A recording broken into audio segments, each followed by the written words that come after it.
Praise the Lord. Glory to God. Good morning. Philippians chapter 1, verse 1 to 6. Basahan sabay-sabay. Read, begin. Paul and Timotheus, the servants of Jesus Christ, to all the saints in Christ Jesus which are at Philippi, with the bishops and deacons. Grace be unto you and peace from God our Father and from the Lord Jesus Christ. I thank my God upon every remembrance of you. Always in every prayer of mine for you all, making request with joy, for your fellowship in the gospel from the first day until now. Being confident of For this this very certain thing, that he which hath begun a good work in in you you will perform bring it it until the day until of of Jesus Jesus Christ. Christ. Let us pray. Let's pray.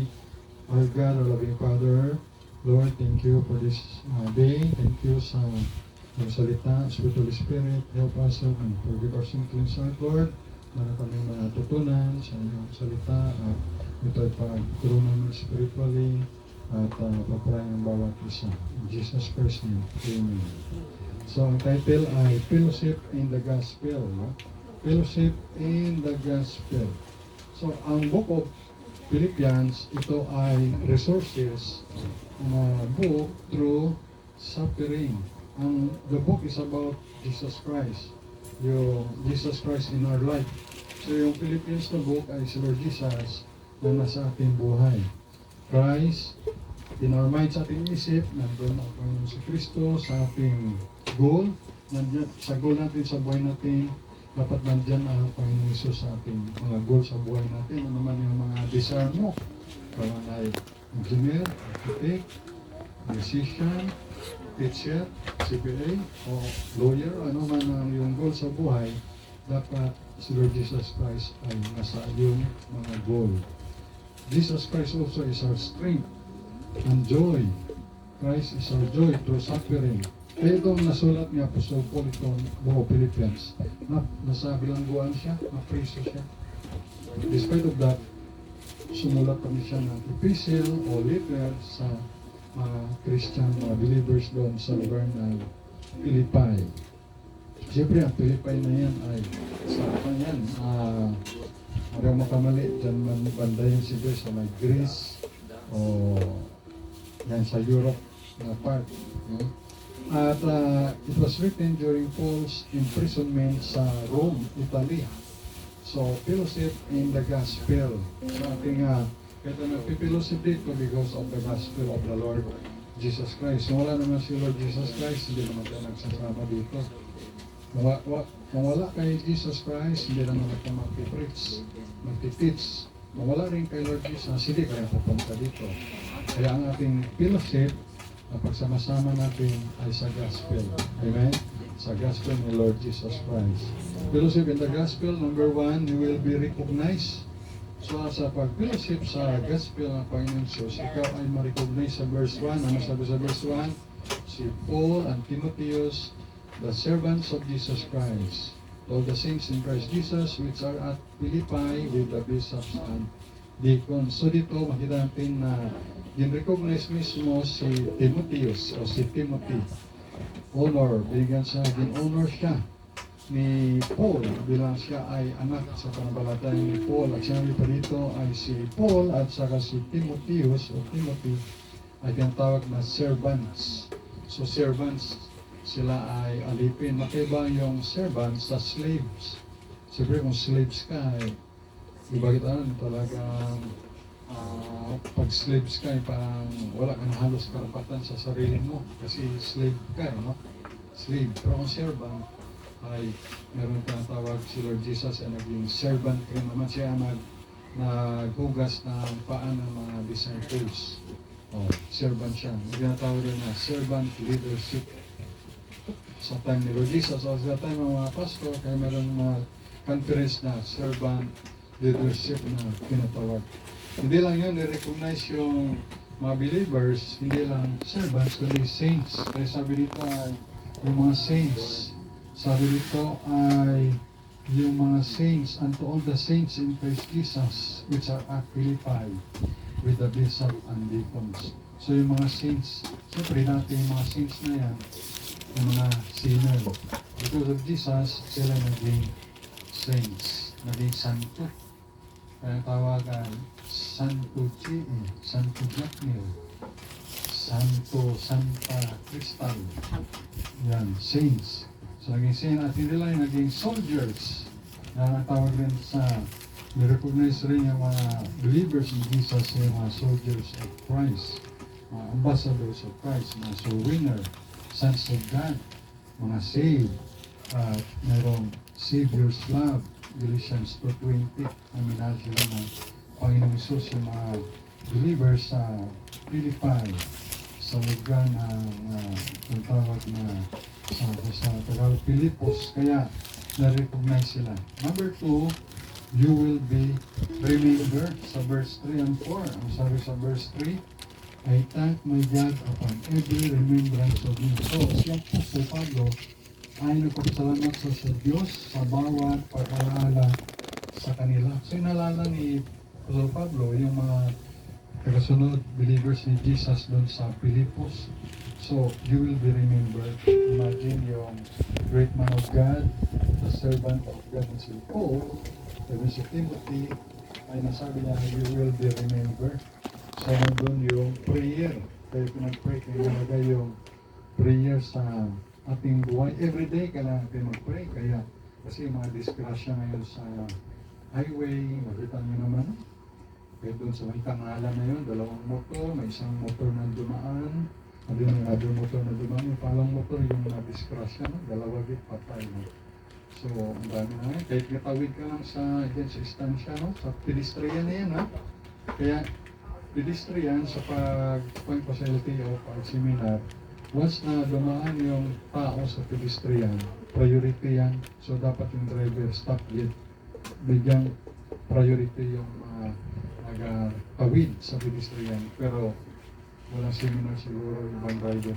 Kaya, pedestrian mismo ay ginauna pa ng sasakyan yung pag-arangkada. So, yun, disgrasya. Pedestrian, kaya hindi na safe ngayon. Kaya, para safe ka, gawin mo lang talat, takbokan. Kahit gano'n kayo na ito, nag-aisip ako na tulbaan mga kayo paano na ito, kung magtawid, no? So, dapat kung magtawid ka, both side talagang malinis, wala talagang, walang mga sasakyan o motor. Kaya gano'n na ang Panginoon. Dahil, kahit sa driver, gusto niya mang maghinto sa isip niya, pero hindi magawa kayo yung makina. Mabilis kasi ikot niya, hindi makontrol. Kaya, yun, mas nahagip pa rin yung iba. So, kailan yung prayer para ingatan tayo ng Panginoon. Importante yan yung prayer talaga. Dahil tayo ay mamumuhay dito na ang ating meron tayong kalaban na si Satan. Even dun sa Thailand, no? Sa Thailand, teenager, no? Kinuha niya yung kay lolo niya na baril. And then, binaril niya si lolo niya, pati yung mga classmate niya o sa school, may teacher din na nabaril sa 6 lahat ang patay at maraming injured sa Thailand. Kaya minsan isip ko, kawawa naman yung namatay sa Thailand kasi hindi mo kilala sa Jesus Christ. Hindi mo kilala kasi ang paniwala nila si Buddha.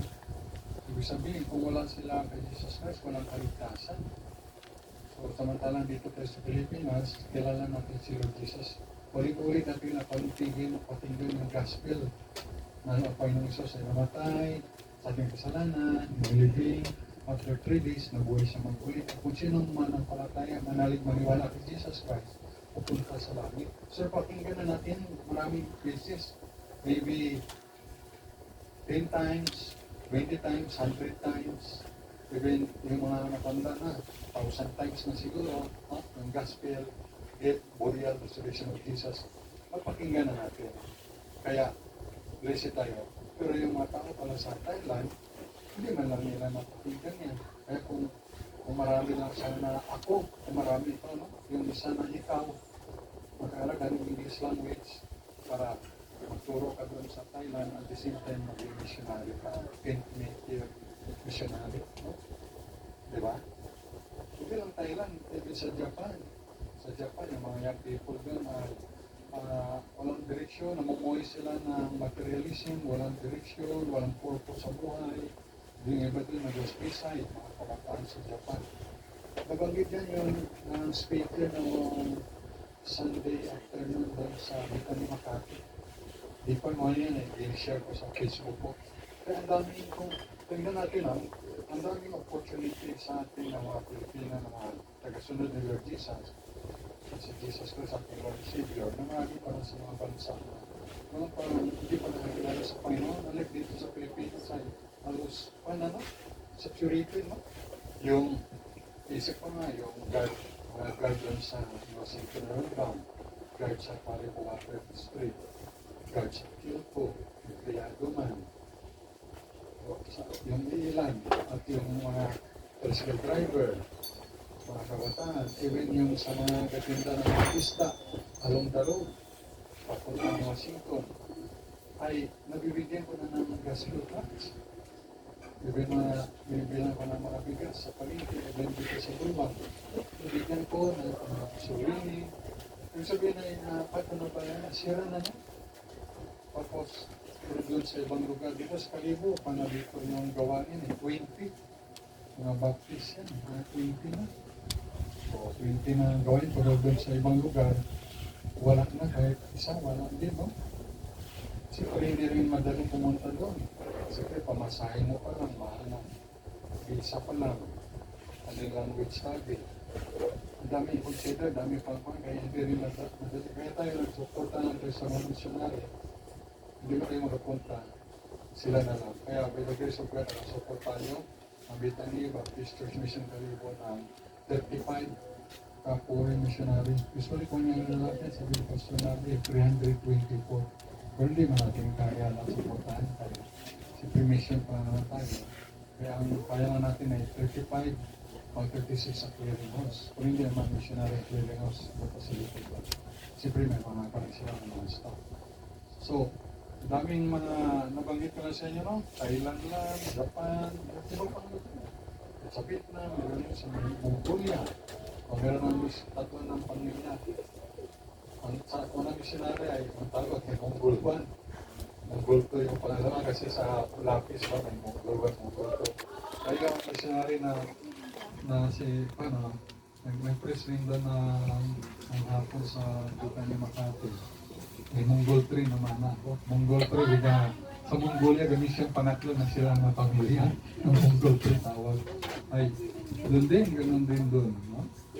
So, ang dami. Ilang bansa ang mundo natin? Siguro mga 300 na bansa. Ilang bansa sa buong mundo? 200 o 300? Imagine, no? Ilang ka lang. Kaya, ang dami talaga na opportunity pa. Pero hindi ganun kadali. Kaya, minsan pamasahe lang pa India.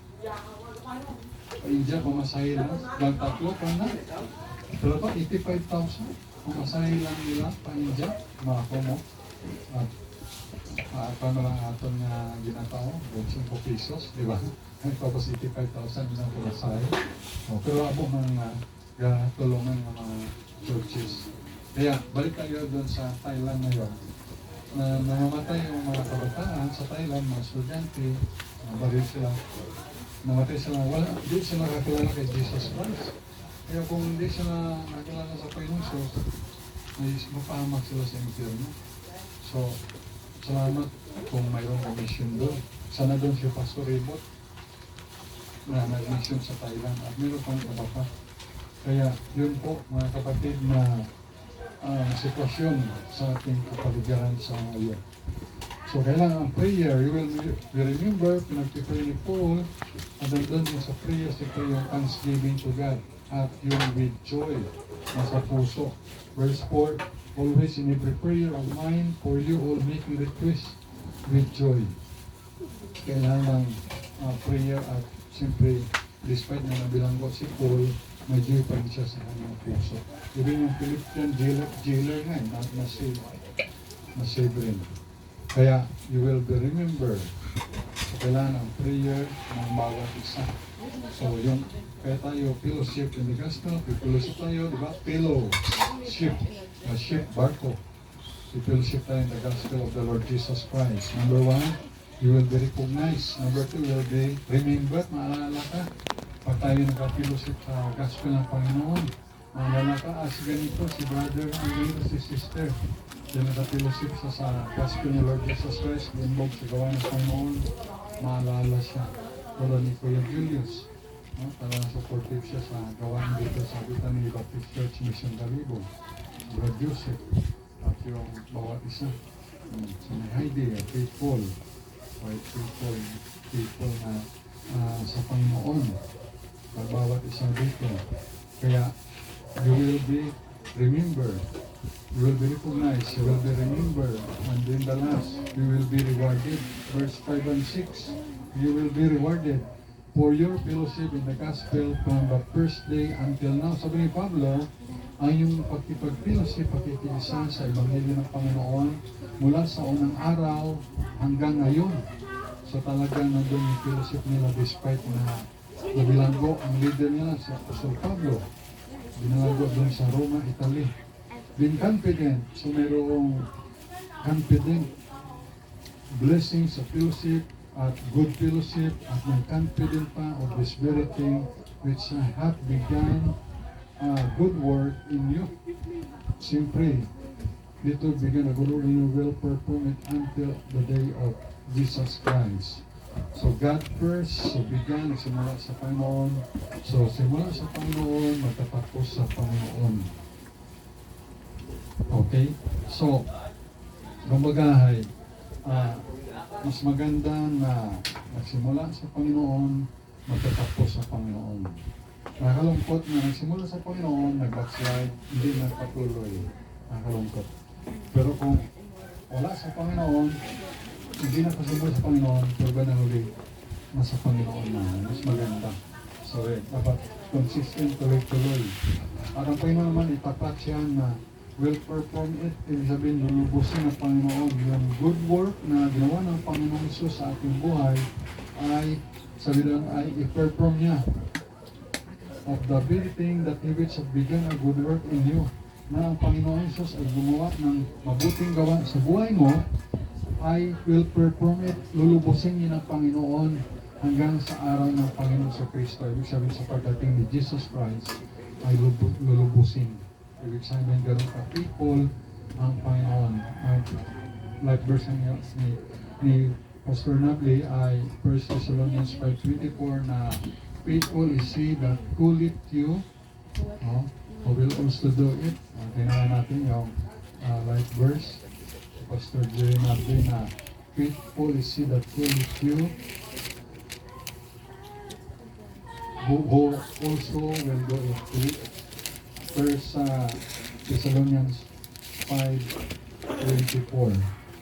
Kaya until the day of Jesus Christ. At tandaan natin yung 1 Corinthians 15:58 na in-encourage tayo na our labor in the Lord is not in vain. 1 Corinthians 15:58 nasabi doon na 1 Corinthians 15:58 therefore, my beloved brethren, be steadfast, maging matapad, ang movable, hindi natitinag, always abounding, palaging nag-a-abound, masagana, abounding in the work of the Lord sa gawain ng Panginoon. For as much as you know, alam nyo that your labor is not in vain in the Lord. Ang iyong patapagal sa Panginoon ay mayroong kabuluhan. At ang reward, Revelation 22, verse 12 na Panginoon sa atin, kaya yung fellowship in the gospel you will be rewarded. Revelation 22 verse 12, ang sabi dito ay na ginawa natin sa Panginoon ay reward. Nalala ko nga yung nag-apply sa Bureau of Fire na taga Bulang Sorsogon, pero failure siya sa pag-apply niya sa Bureau of Fire, hindi siya nakapasa. Pero mayroong lucky doon na tinulungan niya na aksidente, ginawa niya ng first aid, so gin-recognition ginawa niya. Although hindi siya nakapasa sa unang test, pero yung sa actual na may nangyari, tinulungan niya, ma-apply niya ng first aid at binigyan siya ng recognition na gobyerno doon sa Sorsogon, sa Roma-Canada. Sabi sa doon, na-recognize ang ginawa niya. Pero dito, Revelation 22 verse 12, And behold, I come quickly, and my reward is with me, to give every man according as his work shall be. So kung anong ginawa mo sa Panginoon, ikaw ay nagbigyan ng gospel tracts. By the way, ang binigyan natin ng gospel tracts sa iyong month of August ay 65 na katao ang bigyan ng gospel tracts. By the grace of God, pero nasa winning ay wala pa ang focus. Pero last month, July, 134 katao na bigyan ng gospel tracts at 30 katao yung tumanggap kay Jesus Christ bilang Lord and Savior ng focus. Ayun, so, yun ang ginagawa natin. At hindi rin makalimutan ng Panginoon, Hebrews 6 verse 10. For God is not unrighteous to forget your work and labor of love na pinagita mo sa kanyang mga banal toward his sins. Sa Hebrews chapter 6 verse 10. Kaya ating gospel text, yung mga maganda ating gospel text, galing sa Bitanim